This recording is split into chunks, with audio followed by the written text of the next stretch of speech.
Welcome back to the 144th episode of the Daily Flip podcast. I'm your host, Alex, and today we're going to be flipping through some of the top stories, including a lot of state lawmakers are switching from the Democrat to the Republican Party, an article talking about Alito and how he should recuse himself from an interesting case coming up in the Supreme Court, and a interesting article about the fact that hedge funds are getting screwed by the economy and putting on shorts against lots of companies that are thriving. And of course, we will end today with our Daily Delight, a story meant to leave you feeling positive and ready to take on the day. Now, that's enough rambling from me. Let's jump in to our daily debate. So, it's about the Overton window. This first article, I'll talk about the Overton window a lot. But have you seen personally, or maybe anecdotally, or maybe through media, but have you seen a shift in the Overton window of the populace of America?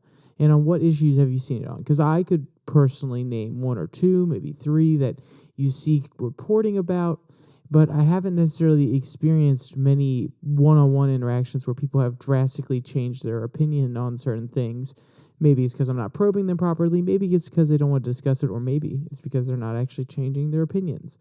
I'm kind of curious to see what other people think, because we are in an era of lots of transformation, and maybe there are a lot of people shifting their opinions that I just don't know about. So if you have any anecdotes, throw them down in the comment section. I'd love to hear what you guys have to say. All right, let's jump into our first article that comes from the Daily Caller. State lawmakers across the country are ditching the Democrats for the GOP. So obviously, when we start with a story like this, you're going to be asking a few key questions. Well, okay, are they switching in states that are hotly contested, or are they switching in places that there's already a super majority? They feel like they don't have an influence. They feel like they can't represent their constituents. So are they just switching so that their voice will actually be heard? Are they switching because the Democrats are changing their policies too much? And then also the other question is, well, hold on. This is obviously highlighting the Democrats who are switching to Republican, but are the Republicans switching to Democrats? Well, I'm going to leave you on the hook for all those questions, because I specifically brought them up because they are mentioned in this article. So let's give a little bit of light to the situation, and let's read a first quote from this article, and then we can discuss it a little bit more. Quote, in multiple states, Democratic legislators are switching their parties to become Republicans, citing the Democratic Party's left-wing shift and difficulty to accomplish policy goals, according to several reports. I didn't leave you on the hook that long. I mean, they pretty much highlight two of the things that I was talking about. Quote, since 1994, 173 state legislators have changed their parties mid-term, of which 83 were Democrats who became Republicans, while just 23 shifted the other direction, according to research by Politico. Since 2022, at least 3 legislators in West Virginia, North Carolina, and Louisiana who were elected as Democrats have joined the Republican benches with significant political consequences, end quote. So this is, if you're a Republican, this is a good thing. You're gaining some more constituents, or at least you're gaining a few more votes in these houses, and maybe some constituents who really like a particular legislator or a particular candidate who were really with them, and they didn't really care about their party affiliation, and now that they're switching, the voter may be more aware. They may be more willing to stick with the Republican Party going into the future. This, of course, does, highlight some problems that may arise for these legislators who were only voted in because of the D next to their name, and the constituents may be like, whoa, hold on, what do you mean? What do you mean? No, I wanted a Democrat in there. I didn't want a Republican. I wanted blah, blah, blah policy that's been enacted in my state by Democrats for years, not blah, blah, blah policy that's been enacted by Republicans. So we'll see long-term how this pans out for them. But this is also a trend that we've seen on a national scale. I am extremely frustrated that I do not remember the representative from New Jersey who switched his affiliation from Democrat to Republican and got the endorsement. Van Dyke. That's his last name. Well, it came to me in the mid-sentence, sorry. So he got the endorsement from Trump for switching parties. Of course, the article even points out that Jim Justice, when he was first elected, was a Democrat when he was in the governor's mansion in West Virginia. But then, guess what? He switched halfway through, and now he's a Republican, and he's running against Joe Manchin, a Democrat, in the race for the Senate seat in West Virginia, or one of the Senate seats in West Virginia.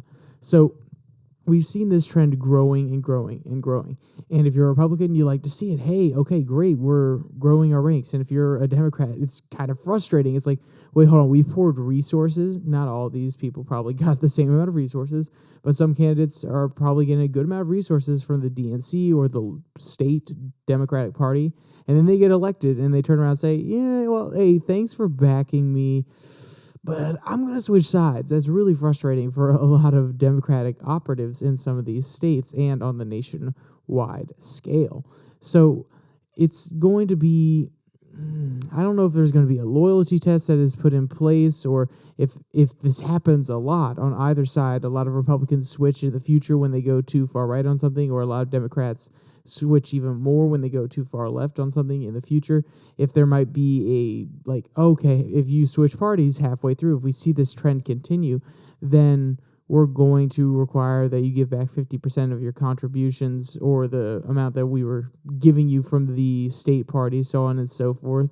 I don't know how that would necessarily work, but when you have a trend like this, when you have lots of different people switching parties, and these parties are pouring those resources into those candidates, I could understand why they might want to put in infrastructure like, okay, you are basically an investment. We are putting money into you to help us win this Senate seat so you can put forward Democratic legislation or Democrat Party values and bills in order to help our movement grow our voter base and help our supporters who donate to our state party or our national party.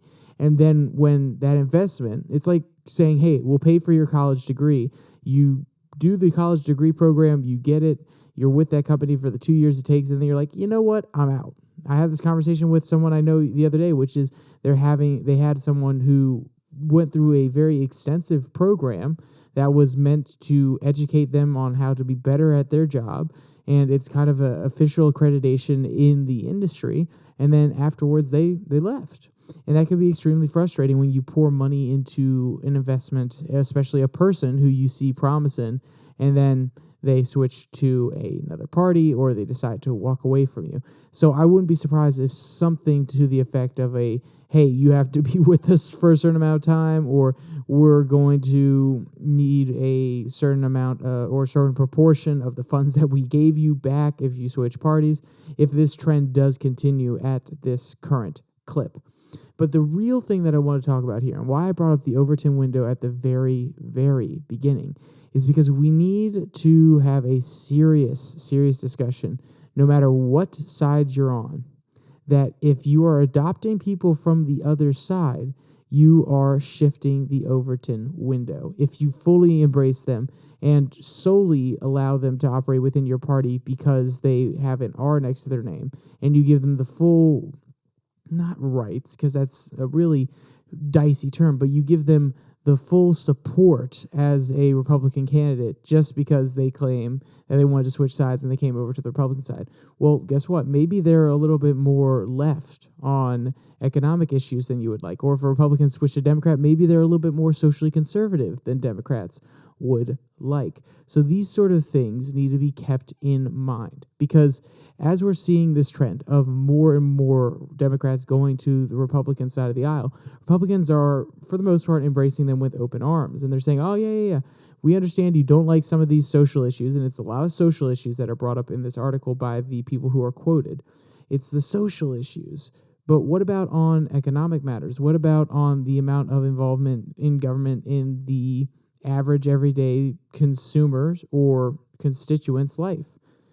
If these sort of things are still held through a more democratic lens, if these beliefs are held that way, and they are still voting in that way when they join the Republican Party, then do you really want to accept them into the Republican Party? If you're trying to have a strong, not only conservative social values, but conservative economic values, smaller government, less government spending, and you have people coming from the other side of the aisle who have the opposite values, but they agree with you on some social things, I understand the compulsion to bring them in and say, hey, okay, wait, you have a safe home here.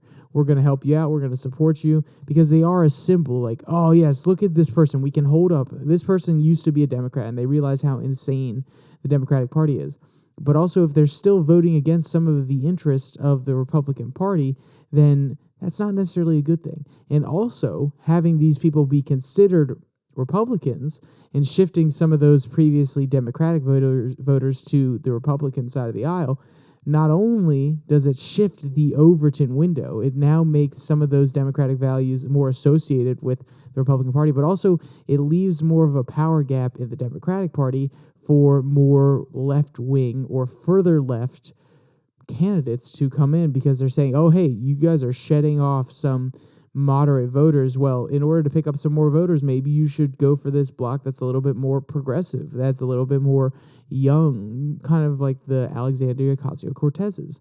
So this is a serious concern, and it's something that needs to be thought about. Honestly, I would be a big fan, not a third party, in the sense that, oh yeah, we're just moderates, and not a third party like, oh, we're just libertarians, but maybe they could just be independents. Maybe these people, before really deciding to go to the Republican side of the aisle, then they are like Bernie Sanders. They say, hey, no, I'm actually an independent. I'll caucus with the Republicans sometimes. I'll caucus with the Democrats on other issues. Maybe that's a viable way forward.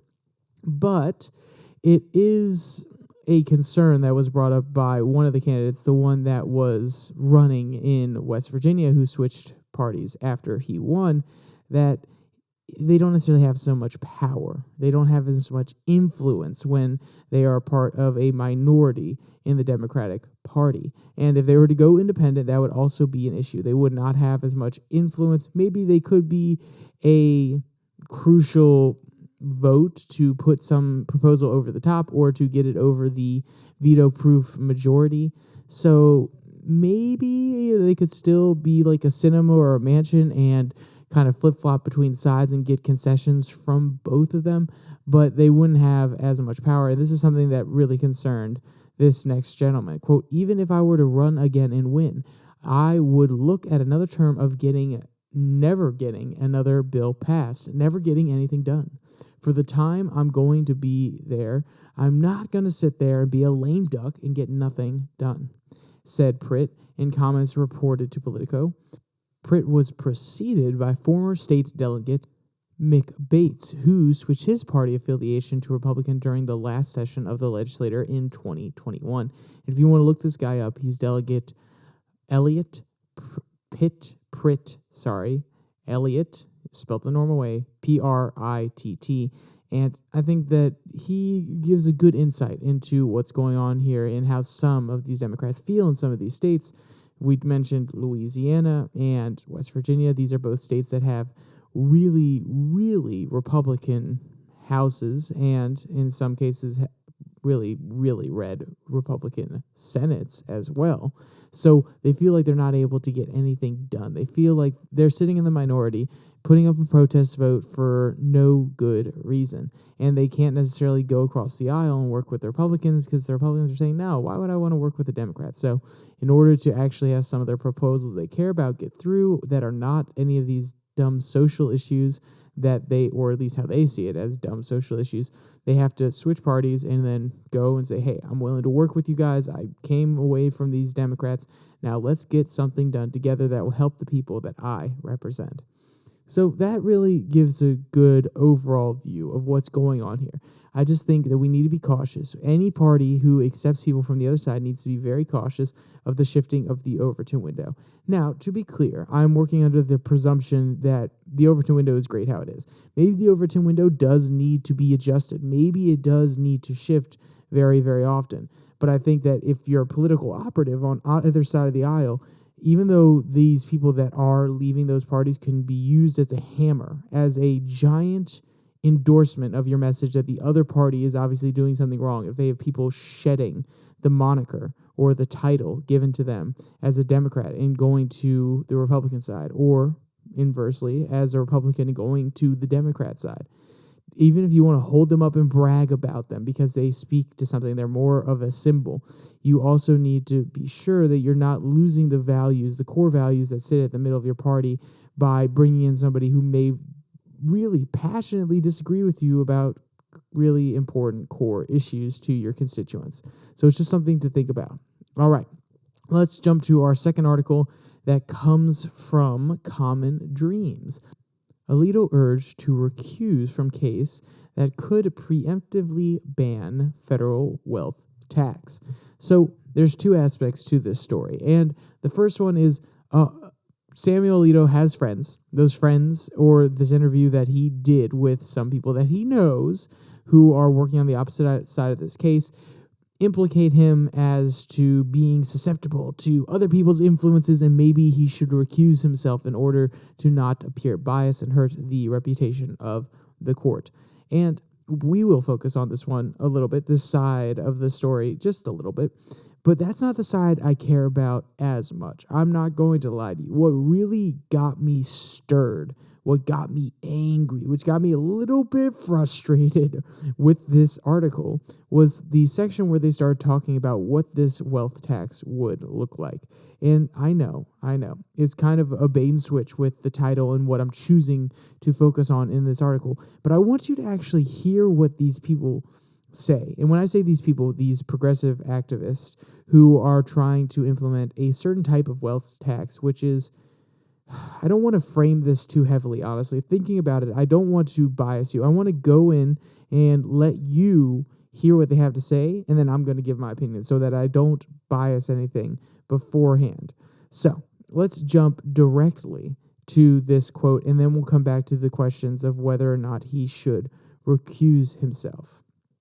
Quote, supporters of the Moore plaintiffs who are specifically challenging obscure foreign earnings provision in the 2017 Republican law have encouraged the Supreme Court to explicitly address the constitutionality of wealth taxes in its ruling.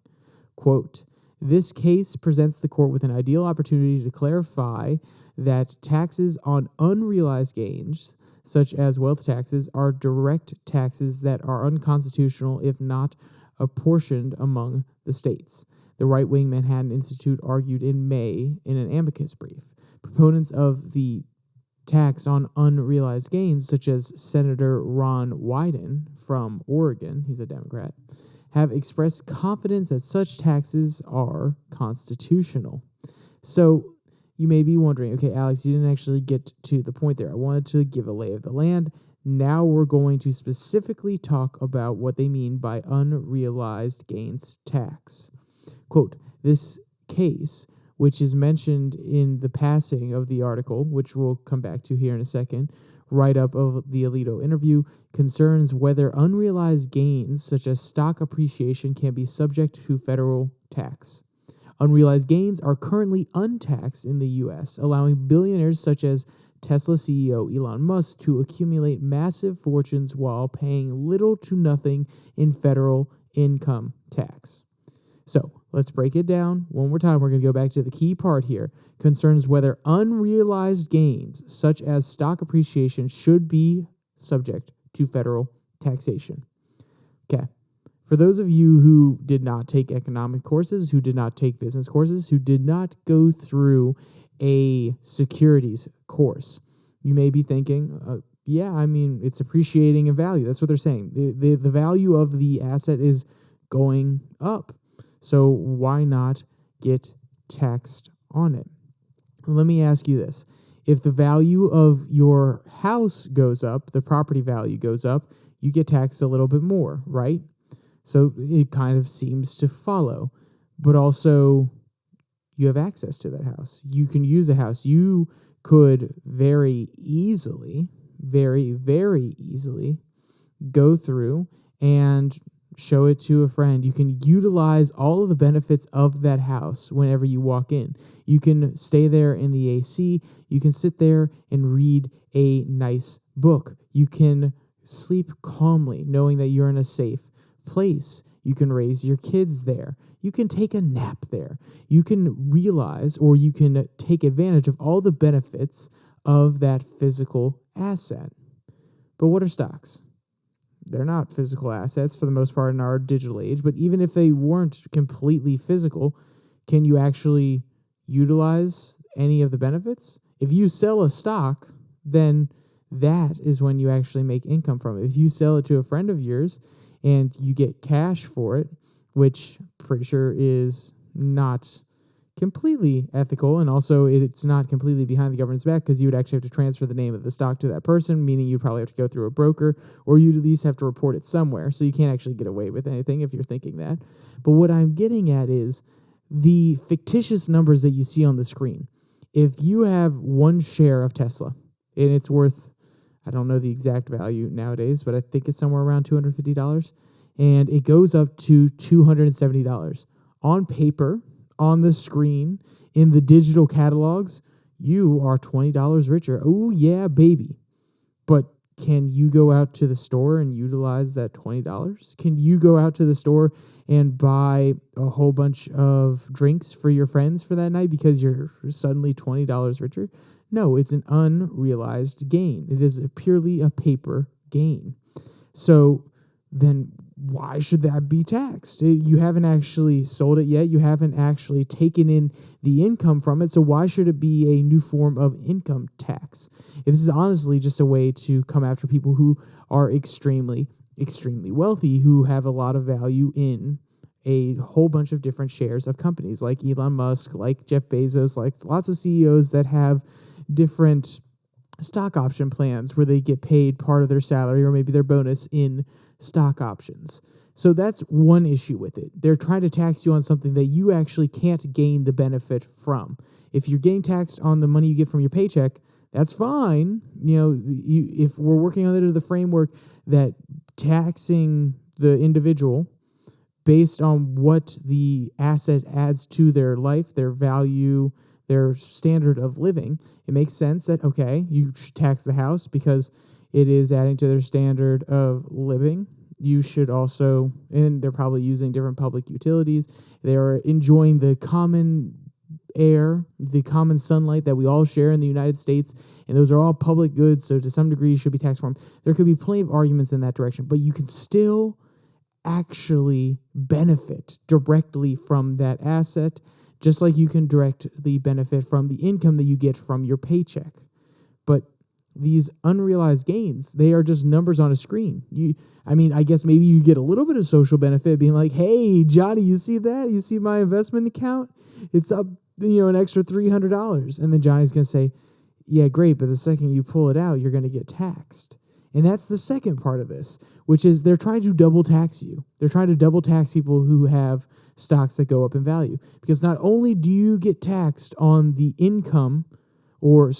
the unrealized gain, the appreciation of the stock that you haven't even sold yet, so you can't even use the extra gain from that stock to pay off that tax, but also then when you sell that stock, you are going to have to pay income tax on it. So you're getting double taxed. And I'm pretty sure, and I'm going to use Neil deGrasse Tyson's phrasing here because I love it. I'm pretty sure I read somewhere that we don't like double jeopardy. And let's be clear, I understand that they are very different frameworks. Double jeopardy in the legal sense versus double jeopardy in tax sense. They're not even close to the same. And it's honestly misusing the term a little bit. But why should you get double taxed?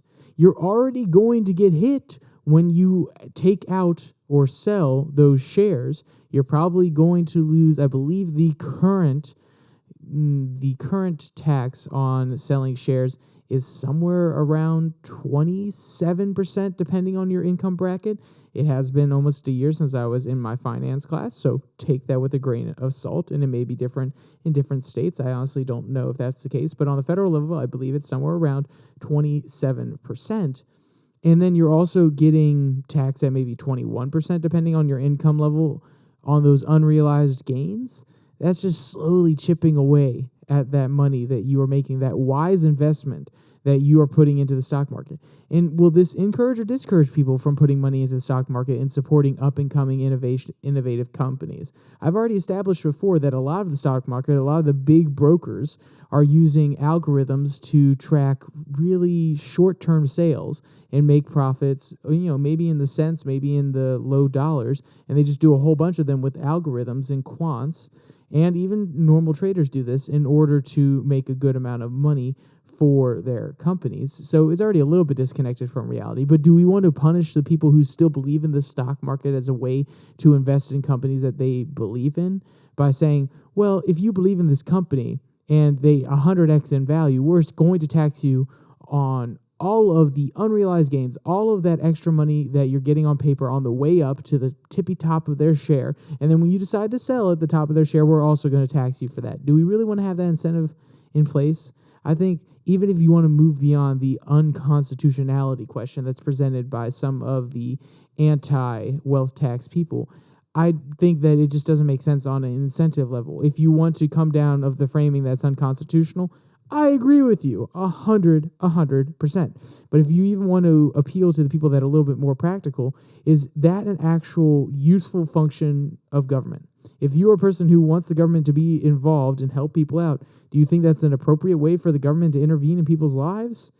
I don't think so. I don't even subscribe to the belief that the government should be more involved in my life all the time. Some issues I do, some issues I don't. So this is most definitely one where I come down against the entire argument. But if you do subscribe to that belief, do you really think this is a useful way for the government to intervene and tax people? I don't like taxes in the first place. I don't think anybody really loves taxes, but this just seems imprudent and putting the incentives in all the wrong places. All right. Now, let's talk about the Alito part of this, whether he should recuse himself. I'm not going to read all the quotes because it's the normal back and forth grade school stuff. Oh, well, he did this and he did that, and this person said this and this person said that, and he should recuse himself. Should he recuse himself? Yes, recuse himself. I'm not even saying that 100% of their argument is on the grounds that, or are 100% solid on the grounds that they are claiming. What I'm going to say is recuse himself, because I don't think he's going to matter. I don't even think they're arguing that Roberts should recuse himself. I don't even think Roberts will matter, because if the conservative majority holds, it'll come down 4-3. And to be honest, I don't think that Ketanji Brown Jackson is going to come down on the side of the liberal justices. I don't even know if Sotomayor will, honestly, because let's be clear, this court has voted all over the place in lots of different directions. And I'm pretty sure as wealthy individuals, they all have a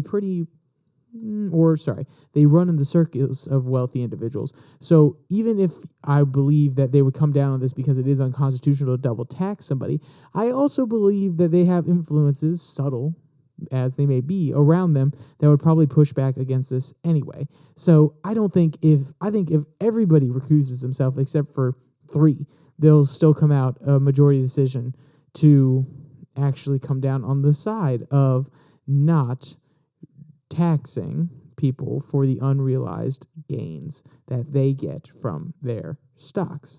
But that's just my opinion on the matter. I could be so ignorant. Maybe Ketanji Brown Jackson really, really wants to hurt a ex-person in her life who is a big shareholder of Tesla or Microsoft and gained a lot of money over the last few years, and maybe she has a vendetta against them. I honestly don't know. It could come out a different way, but I don't see it being very, very likely. All right.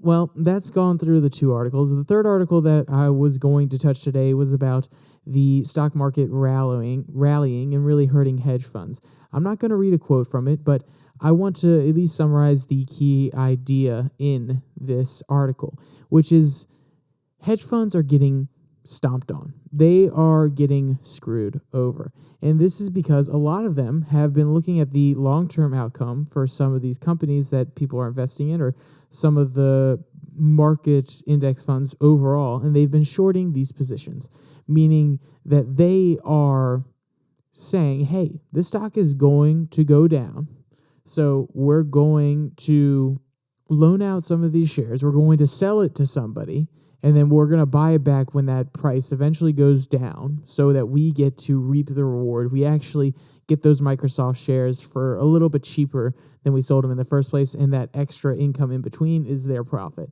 Well, what happens when a lot of these companies tend to go up, when a lot of companies are shorting them, is in order to stop the losses that they're getting, because they sold them at a very particular price, and now they're going to have to buy them back at a higher price at the end of that contract.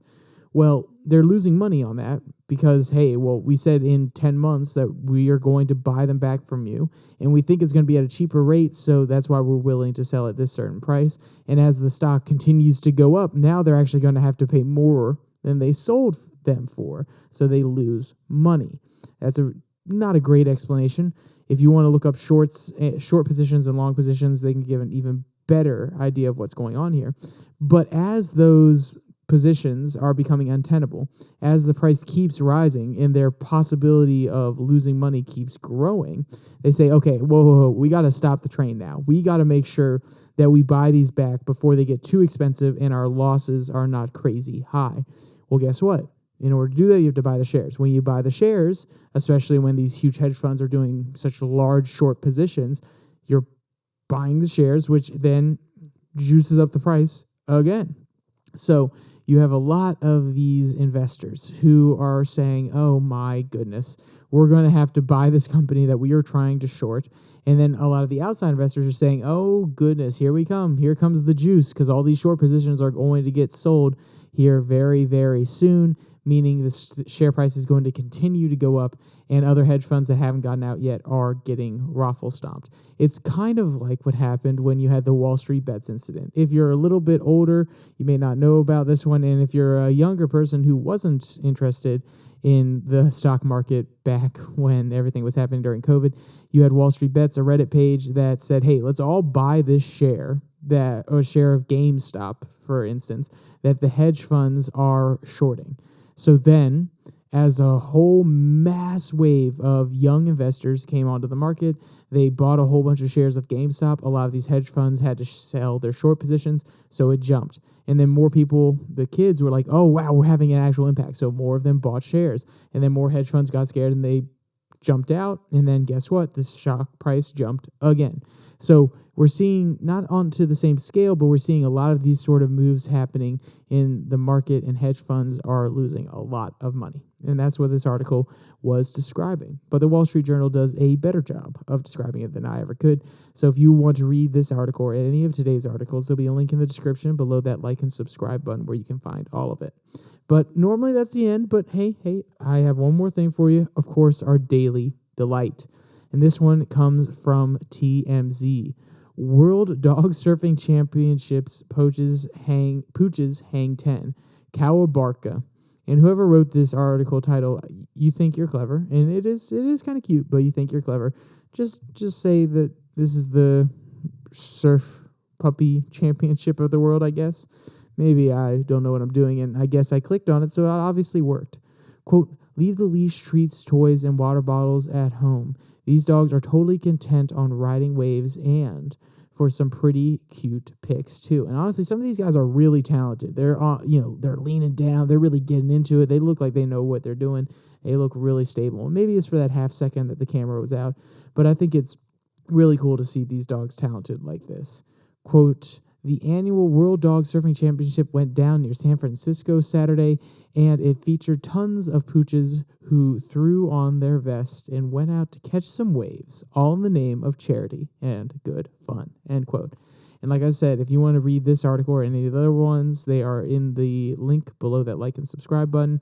Also down there, you can find the link to the podcast on Spotify, Pocket Casts, Google Podcasts, Podvine, as well as the Twitter handle at Your Daily Flip. Yes, I'm still calling it Twitter. I will not call it X. And from there, you can listen to the Twitter tirades that come out on Tuesday and Thursday. With all that said, there's only one more thing to say. Stay safe. Don't die.